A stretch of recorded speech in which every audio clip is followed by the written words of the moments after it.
Hello, কেমন আছো তোমরা সবাই? আজকে একটু অন্যভাবে ডিম রান্না করলাম। প্রথমে আজকে ডিমগুলোকে একটু ময়দা মাখিয়ে ভেজে নিলাম। তারপর তেল দিয়ে পেঁয়াজ, আদা বাটা, তেজপাতা, হলুদ, মরিচের গুঁড়ো এগুলো দিয়ে ভালো করে কষিয়ে নিলাম। কষিয়ে নেওয়া হয়ে গেলে অল্প একটু জল দিয়ে আবারও কষিয়ে নেব। ভালো করে কষানো হয়ে গেলে অল্প পরিমাণে একটু দুধ দিয়ে দেব।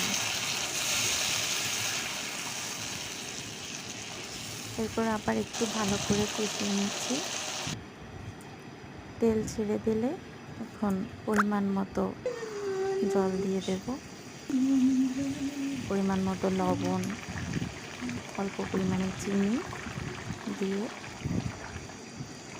উতাল এসে গেলে তখন ডিমগুলো ছেড়ে দেব। এই তো একটু মাখো মাখো হয়ে গেলে ডিমগুলো নামিয়ে নেব। খেতে কিন্তু খুবই ভালো হয়েছিল। নামানোর আগে একটু গরম মশলা বাটা দিয়ে দিয়েছি, খুবই অল্প পরিমাণে স্বাদের জন্য। এই তো হয়ে গেল